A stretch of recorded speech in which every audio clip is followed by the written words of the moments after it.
Sud Radio Berkov dans tous ses états.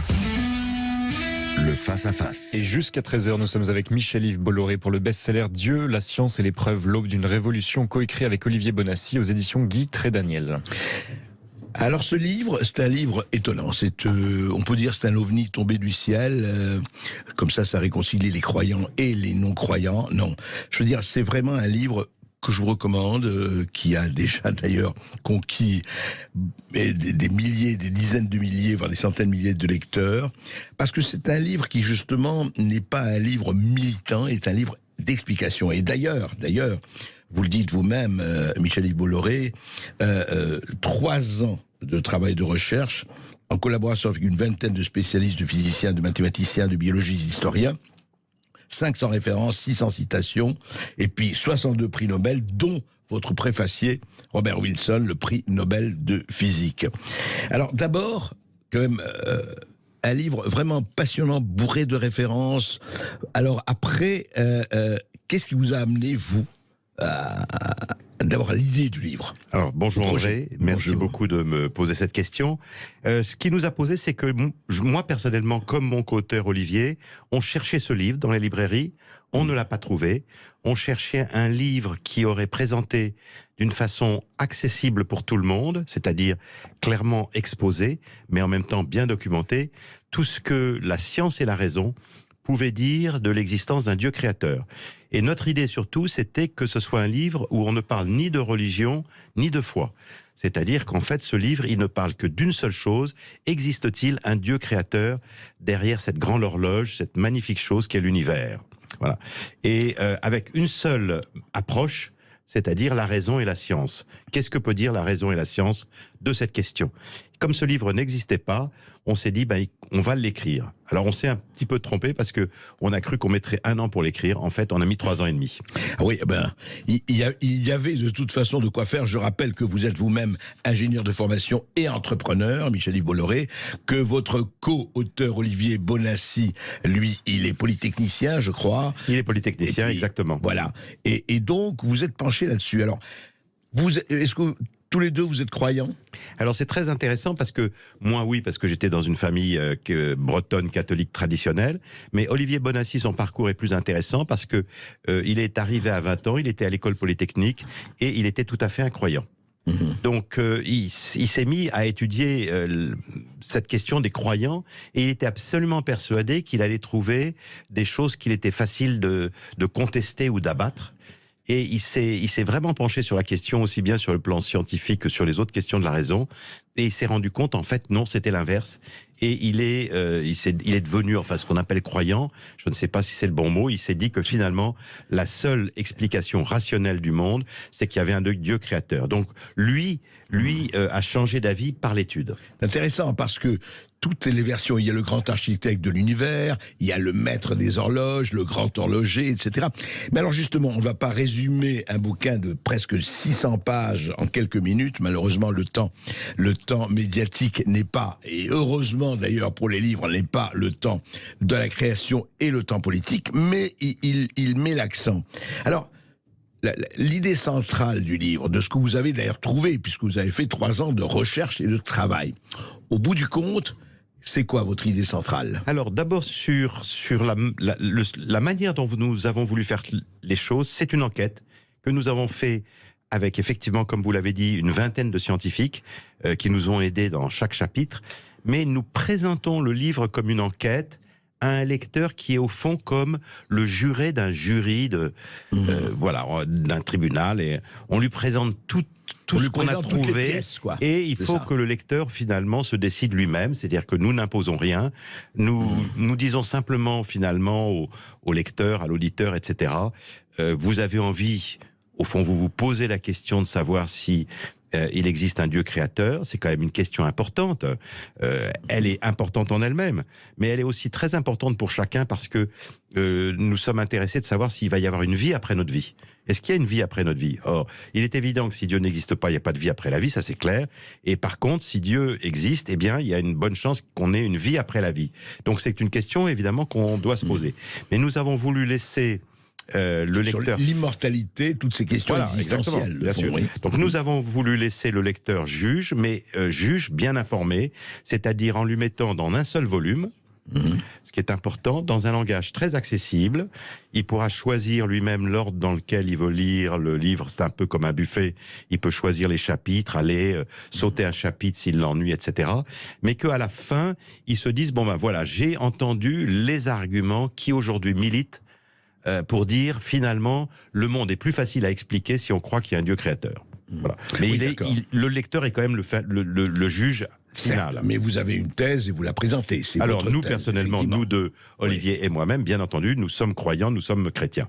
Alors, justement, donc, vous avez abordé cette idée plus que millénaire, cette idée éternelle, donc, Dieu, la science, l'épreuve. Et effectivement, vous citez, et d'ailleurs, bien vous en prend, beaucoup de scientifiques croyants, pas Einstein par exemple, s'il faut le rappeler, et qui n'est pas le dernier des derniers. Rappelez, vous avez un chapitre comme ça, enfin sur Einstein, c'est lui en fait qui était vraiment, s'il y a un des génies de la science, il y en a beaucoup d'autres, mais parce que la première, si je veux jouer au sceptique, je me dis oui d'accord, mais où sont les preuves de l'existence de Dieu? Vous savez, c'était Jacques Prévert qui disait, alors lui c'était un athée militant, mais il disait, vous savez, c'est le curé qui sort de chez lui, il pleut, il dit tiens, je crois qu'il va pleuvoir, et il prend son parapluie, et puis il dit mince, je crois en Dieu, je crois qu'il va pleuvoir. Même mot pour exprimer le doute, et même mot pour exprimer la certitude. Évidemment, lui, il a la foi. Et donc, ces preuves que vous amenez, on va pas les détailler, on n'aura pas le temps, mais quand même, qu'est-ce qui est le fondement de vous dites, attendez, on ne peut pas ne pas se poser la question, parce que les athées disent mais non, mais c'est réglé, ça n'existe pas, etc.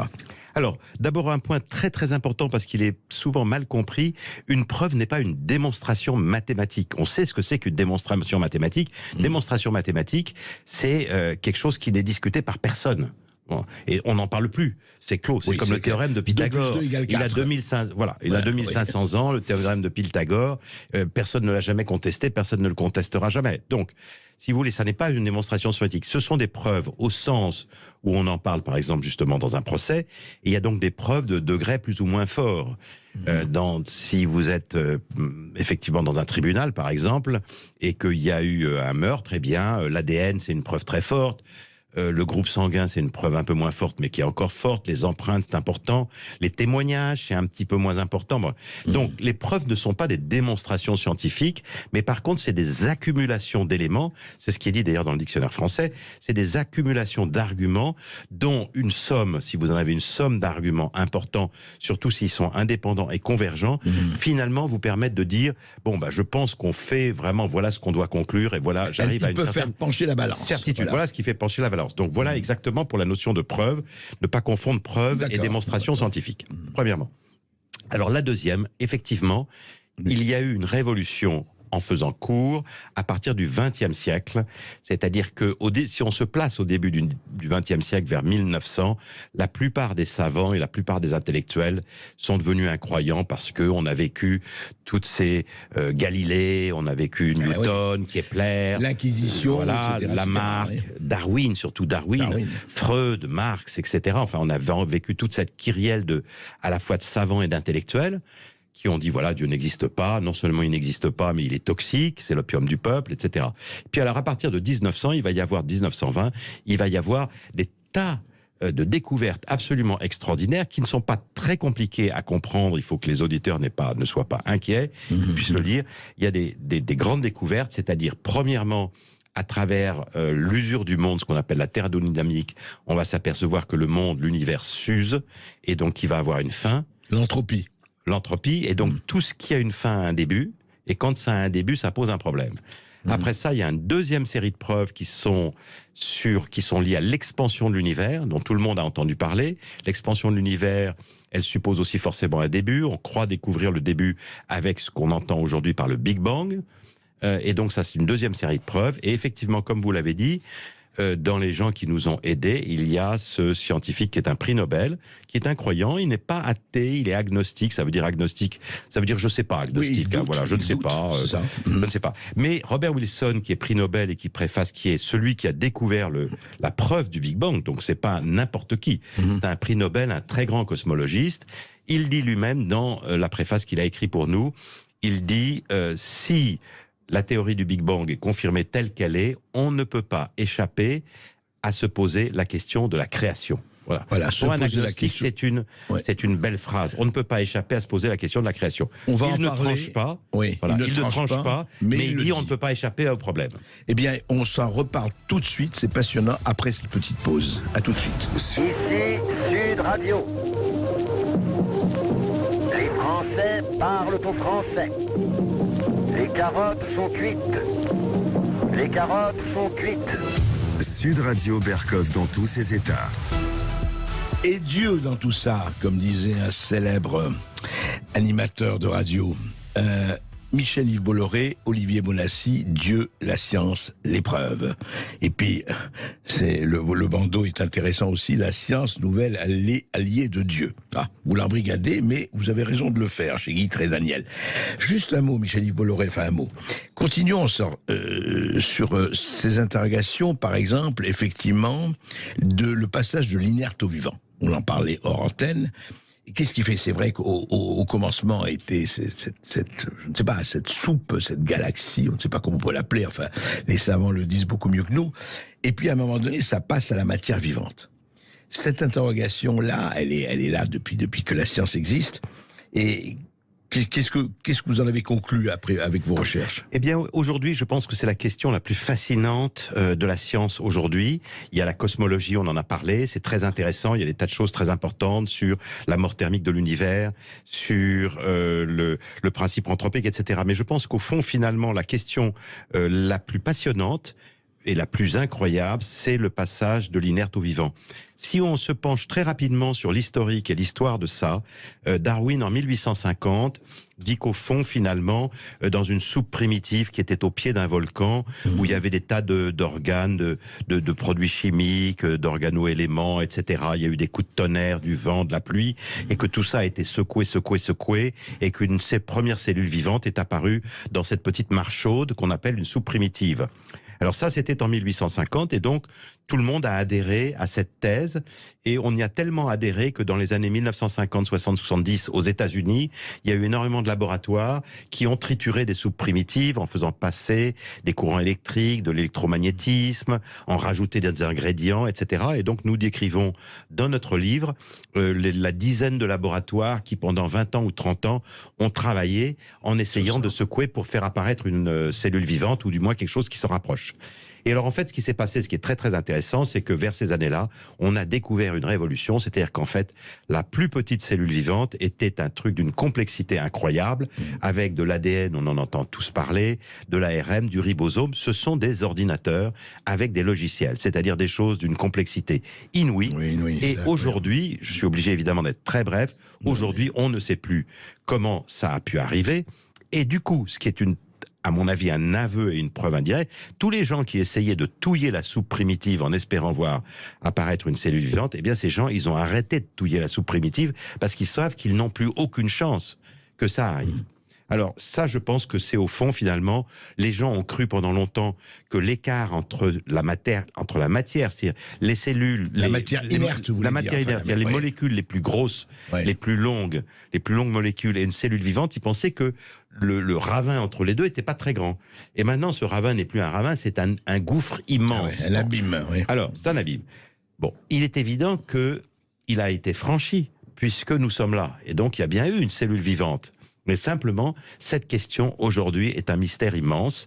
Et il faut reconnaître que des savants se posent, nous avons un chapitre là-dessus, se posent sur cette question en se disant, vraiment, là, nous n'avons aucune solution, parce que le darwinisme ne marche pas. Parce que le darwinisme, il marche par rapport au vivant qui se reproduit et qui s'améliore et se perfectionne en se reproduisant. Pas dans l'inerte. Voilà.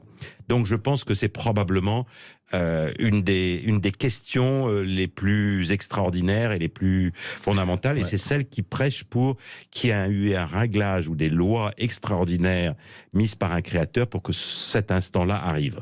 En tout cas, c'est vrai que ces questions sont posées. Enfin, déjà la question du cerveau humain. Les milliards de connexions d'un cerveau humain qui va beaucoup plus loin que n'importe quel ordinateur, mais demain et après-demain, ça même les grands tenants de l'intelligence artificielle vous le disent. Donc, il y a quelque chose qui est effectivement posé, et au fond, mais c'est vrai, vous devriez faire un tome 2 et 3, parce que vous avez commencé à parler des choses, mais c'est pas fini. Mais en fait, est-ce que vous pensez qu'on pourra un jour trancher scientifiquement, au sens où on parle de preuves scientifiques, la question, où en fait la question sera éternellement posée, ce qui est beaucoup, parce que vous avez démenti une chose formidable, c'est le circuler, il n'y a rien à voir. En fait, là, c'est ne circulez pas, en tout cas circuler dans le livre et autres, il y a tout à voir. Oui, absolument, parce que il y a eu plusieurs siècles, de la Renaissance jusqu'à 1920, grosso modo, ça fait presque 400 ans, où les scientifiques ont découvert des explications des lois naturelles qui expliquaient le fonctionnement du monde.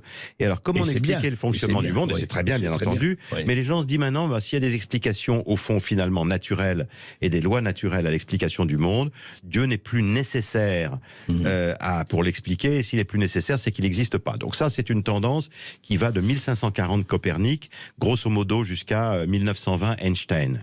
Et puis alors, ce qui s'est passé à partir de 1920, c'est une révolution où des découvertes complètement indépendantes les unes des autres, complètement différentes les unes des autres, sont venues ébranler ça, et on dit, mais non, ça ne marche pas du tout, les lois naturelles ne suffisent pas à expliquer le monde, on a des problèmes où la physique est venue télescoper la métaphysique, c'est-à-dire par exemple, le monde s'use, l'univers s'use, ça, les gens ne le savaient pas, en 1900, la totalité... Quand vous dites le monde s'use, pardon... L'univers s'use. L'univers s'use. Oui, c'est-à-dire que si vous prenez le Soleil, aujourd'hui, le Soleil, il est né il y a 4 milliards et demi d'années.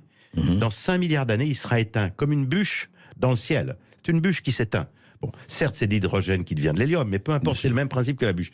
Donc le Soleil va s'éteindre dans 5 milliards d'années. Petit à petit, toutes les étoiles de l'univers vont s'éteindre les unes après les autres. Et dans X milliards d'années, c'est dans très longtemps, mais ça n'a aucune importance, l'univers sera entièrement noir, glacial et d'une densité quasiment nulle. Donc c'est ce qu'on appelle la mort thermique de l'univers. Alors tout ce qui meurt suppose forcément un commencement. Il n'y a rien qui meurt qui n'est pas un commencement, parce que s'il n'y avait pas de commencement, il serait mort depuis toujours. Donc c'est ce problème-là de la mort thermique est très important. Il date, ces découvertes-là, du tournant de 1900, même un petit peu avant, et Einstein va se rallier au principe de la thermodynamique lui-même à partir aussi de 1920. C'est vraiment en 1920. Et c'est à la même époque, en 1920, qu'on va découvrir un grand tournant. Et c'est à partir de 1920 qu'on va faire cette découverte tout à fait extraordinaire, que l'univers n'est pas stable, il est en expansion. Ce qui pose aussi un problème d'une façon différente, d'une fin et d'un début. Et Einstein va se rallier, au début il était contre, mais Einstein va se rallier aussi au fait que l'univers est en expansion. Il va le constater, on va découvrir ces théories qui sont faites par un savant russe qui s'appelle Alexandre Friedman et par un Belge qui s'appelle Lemaître. Alors, ça restera des théories de 1920, 1930, ça va rester des théories, mais il va y en avoir une confirmation scientifique, c'est-à-dire qu'on va faire une constatation physique qui est que on entend, c'est pas un son, mais on peut voir, si je puis dire, l'écho, c'est un mot populaire, mais l'écho de ce début de l'univers qu'on appelle le rayonnement fossile cosmologique. Et c'est notre préfacier, Robert Wilson, qui va faire cette découverte en 1963 et qui va recevoir à ce titre-là le prix Nobel de physique. Comme quoi, oui, ce n'est pas le rien ne se perd, rien ne se crée, rien ne se perd, tout se transforme. C'est effectivement où est le commencement, où est la fin, et est-ce que la fin nécessite un commencement? Alors la fin nécessite... Ou la fin suppose ou suscite un consentement. Toute fin, s'il y a une fin de quelque chose, ça nécessite absolument un commencement. Si vous êtes devant une cheminée, mettez-vous devant une cheminée, imaginez que vous arriviez dans une maison vide, et puis vous vous asseyez devant une cheminée parce que vous avez froid, et vous voyez les bûches qui finissent par petit à petit par tomber en poussière noire, en des petits morceaux noirs qui s'éteignent. Et s'il n'y a personne dans la maison, vous pouvez tirer une conclusion, c'est qu'il y avait quelqu'un dans la maison qui a allumé le feu il y a quelques heures. Parce que si ce feu avait été allumé depuis une éternité, il serait aussi éteint depuis une éternité. Voilà, tout ce qui a une fin a nécessairement un début. Et donc c'est ce problème-là où la physique vient télescoper la métaphysique, c'est-à-dire où la science vient télescoper la question de l'existence de Dieu, que moi j'appelle l'intersection entre Dieu et la science, qui est absolument passionnante. Réponse à Nietzsche, hein. Dieu est mort? Non. Dieu en 1900, vous avez raison, Dieu était mort en 1900 et il est en train de ressusciter. Mais alors je vais vous poser une question, pas une question, allez, c'est une question non pas perfide, mais c'est une petite pointe, mais on le comprendra. Si Dieu a créé le monde, qui a créé Dieu? Alors, on nous pose très souvent la question. Ouais. La notion de temps est une notion de notre univers. Dans notre univers, c'est Einstein qui l'a démontré, le temps, l'espace et la matière sont liés. Il ne peut pas y avoir l'un sans l'autre. Donc le temps n'existe que dans notre univers. En dehors de notre univers, le temps n'existe pas. Et le temps, en fait, est lié... Notre univers au sens de notre univers de global. tout l'univers global, oui. Oui, et le sûr. temps est lié au fait qu'une chose change et se modifie. Voilà, c'est-à-dire que si on dit quelque chose, si on fait quelque chose, les choses ne sont plus ce qu'elles étaient hier. Même un mot, même une phrase, si vous dites à quelqu'un que vous l'aimez, au contraire que vous le détestez, vous ne pouvez pas revenir en arrière sur ce que vous avez dit. Vous l'avez dit, les choses sont différentes. Hors de l'univers, il n'y a pas de temps. Voilà. Donc la question de dire avant Dieu n'a pas de sens, c'est une question de notre univers. Donc il n'y a pas avant de Dieu et il n'y a pas de temps dans l'espace de Dieu. C'est une discussion passionnante. En fait, on la reprendra avec vous, Michel-Yves Bolloré, parce qu'on pourrait passer des heures là-dessus. Et en tout cas, je voudrais dire aux auditeurs de Sud Radio vraiment qui se posent la question, et ça m'étonnerait qu'il n'y ait pas quelqu'un qui ne se pose pas la question. Vraiment, lisez ce livre, Dieu, la science, l'épreuve. Michel-Yves Bolloré, Olivier Bonnassy, vous avez travaillé et ça se voit, ça se lit. Et franchement, quand il y a une enquête de ce niveau-là, il ne faut pas la laisser passer. Et ce livre est paru aux éditions Guy Trédaniel. Et dans un instant, André Berkoff, vous serez avec Céline Alonso, avec Jean-Christophe Buisson, également journaliste au Figaro, pour vous pencher sur les grands duels politiques de l'histoire: Pompidou, De Gaulle, Macron, Hollande et Sarkozy, Jacques Chirac.